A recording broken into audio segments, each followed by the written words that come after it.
How we doing, Falcons? It's Mr. DeLuca, Mr. Amore, and Mr. Wrinkle, and we're introducing our new 360 camera here. We wanted to give our Falcons kind of an overview of Rochester High School before you arrive on Monday. So this is the unedited, uncut version of Welcome Back. So you guys ready to take a tour of the building? Ready. Let's take a walk. So, a couple new additions that you see here at Rochester. Mr. Wrinkle, give our new addition behind us. What we got here? We have some excellent street signs now. This is Character Court that we are currently walking through right now. We just came off the Tradition Trail. And then running parallel with Walton is Achievement Avenue. So we have a few new street signs and named the streets at Rochester High School property. Pretty cool for us. All about tradition, folks. You like it. As we're walking up here, we see the new R. Who bought the R last year? It was compliments of who? That's, I think, 1974. Class of 1974. We thank Class 1974 for that nice block R here on our building. Students, as you walk up on Monday, you'll be entering the school in these main doors. Just how we're walking in right now. We expect everyone to walk up, and right before you enter the doors, please affix your mask to your face before you enter the building. Any other pointers, guys, that we can give our students before we enter in the building that they would need to have prior to either a mask or anything else? You want to make sure that your health screener is done on your Synergy app. You can do that through Parent View or Student View on the Synergy app, and it's one of the first things that prompts when you pull that up on your cell phone or your laptop computer at home. Mr. Mori, lockers. Can kids use lockers? No lockers this year, so if you've got a backpack, make sure you've got everything you need. Coats are going to stay with you, so travel lightly if you can. All right, here we go into Rochester High School. For the most part, guys, the building looks the same from what it did when you left back in March. There's a few things, though, we'll point out to you here when you enter in the main entrance.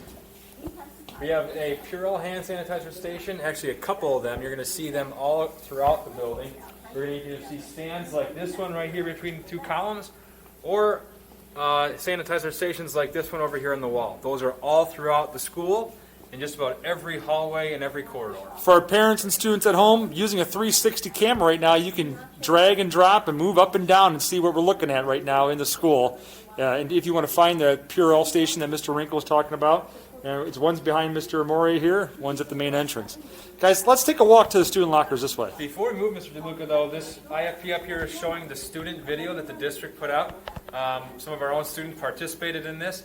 You can find this one right on the district's website, and this provides a lot of different pointers about coming back into the building for the first time for students, too. This will be displayed when kids walk in the building on Monday and throughout the rest of the week. All right, let's go take a look here.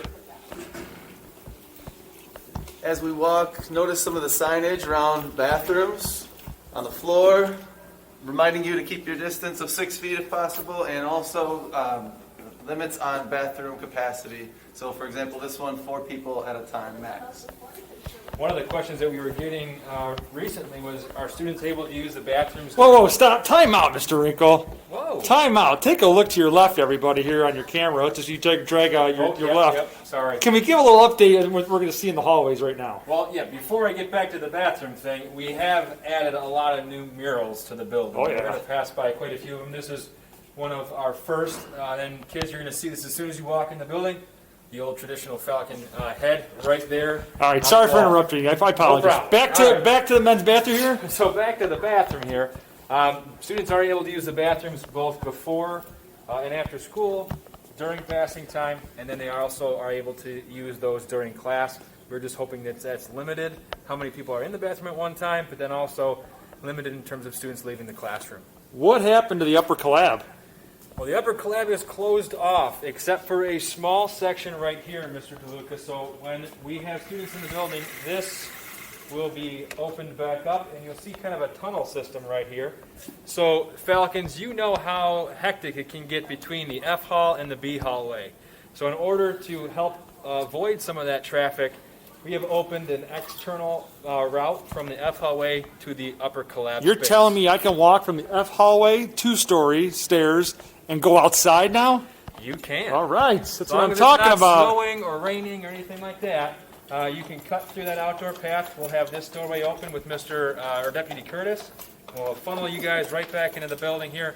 Mrs. Kuzmano. Say hello, you wanna Mrs. stop on our Kuzmano. 360 camera and say hi to the Falcons my out Just there. wave. It's all you do is wave. Okay. Oh, But other than that little section right there, the upper collab space will be closed for classes. So no classes will be using this space because of the proximity to the hallway. Well, let's move on. Is that Deputy Curtis? Deputy Curtis, give a wave. All right. All right. That's Deputy Curtis. He's our police liaison. Whoa, Mr. DeLuca, you missed one of the new murals. Oh, we did. Let's go back. Come on, let's go. That's a good one. Oh, by the way, oh, stop. Let's talk about lockers while we're here.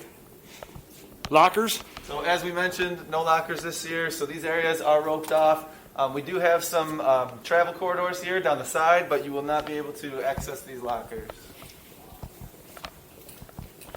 So guys, around the corner right here is one of our other new murals.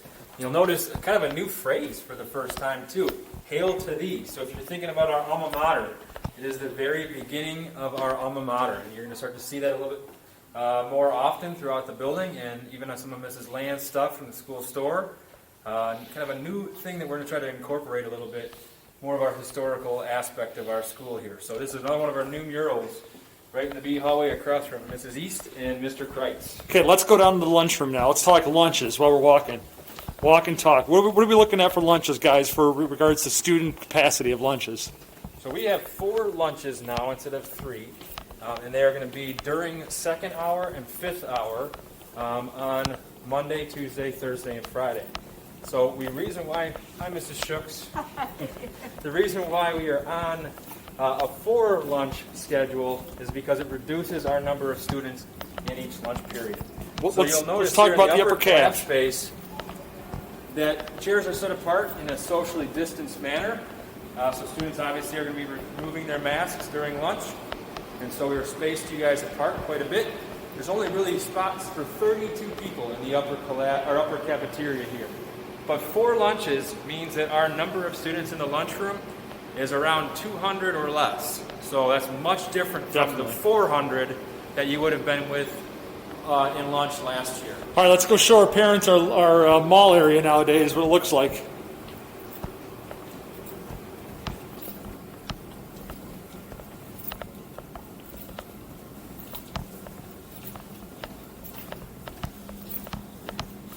And I'm going to stand in the middle here so they can kind of pan around. Perfect. So as you know, it's going to look the same, but though we've blocked off a lot of seats for you guys. Mr. Wrinkle, Mr. Mori, how many seats are we talking down here now? We have about 213 seats down here. 213, 214. Let's depending talk on how about- many high tops we're Let's talking. talk about how many kids can sit at a table, and then the table numbers and sign up and so on. Perfect. So at a large table, where normally you would have 12 people per table, we've got that narrowed down to 6. So everything's kind of cut in half. At our small round tables, that'll be 4 seats per table. Now you'll notice there are numbers on the tables. That's to just kind of keep track of who's sitting at each table. And Mr. Wrinkle, can you tell us about the list, the seating list we're going to have on each table? Yep, so like Mr. Mori said, 4 people at each of the small circle tables, 6 at the longer oval tables, and then those numbers will help us contact trace if we ever needed to. And what we're going to be doing through the first Monday and then also the first Thursday of the new week, we're going to be walking around and kind of seeing who's sitting with who and let you guys sit with your friend groups and stuff like that. But then on that Tuesday and Friday, we're going to come back around and kind of figure out who's sitting where, what number table that is. And then that's going to be kind of your assigned spot in the lunchroom for at least a little while. We'll do some shuffling around and things like that, but for the most part, those will be the people that you're sitting with. You may have noticed another new addition as well along the side of the lunchroom. We have some new high-top counters with some high-top seating with some charging stations as well. We'll walk up here to the mall area or the Ray Lawson Common area, and then we will kind of wrap up the video for everybody so you can see that pretty much. Whoa! I'm so sorry. I made a mistake. If you're on the 360 video right now and you pan down to the floor, you will see another sign. directing you one-way traffic up and down stairways. My goodness. All of our stairwells have that marking on there. Again, just helping to coordinate the flow of traffic throughout the building. Students, one of the things that you're going to also notice on the floor when you get in here on the next week are arrows. And those arrows will signify directional traffic throughout all of our hallways in the building. Well, Mr. Wrinkle, Mr. Mori, it was nice going around the building for some of the new procedures and protocols we have in place at Rochester. But kids, for the most part, we are excited to have you back on Monday. Seeing our ninth graders come on Wednesday night was awesome to see them go around the building, and just having students and staff back in the building has just been an amazing experience to kind of go through after 8 months of not having one in here. So we're looking forward to you guys coming back. Final words for our students. It's been quiet around here for a long time, so we're eager to have you back, and can't wait to get some excitement back in the building again. Mr. Wrinkle. My last thing I would say, just real quick, is that there's a lot of different things here right now in terms of things that are preparing us for COVID and preventing COVID. But we're just excited for you to be back here. And we want you guys to feel welcome here, feel comfortable here. And if there's anything that you need to talk to the three of us about in order to make sure that we can enhance that feeling for you, please do. Because that's what we're all about. We are a school, and we are a family here. We don't want to make this feel any different than it usually is felt, just because we're dealing with COVID-19. Well, on behalf of the Falcon family, the staff and faculty, we're looking forward to everyone's coming back and can't wait to see you. Have a great weekend, everybody. See you next week. See you next week.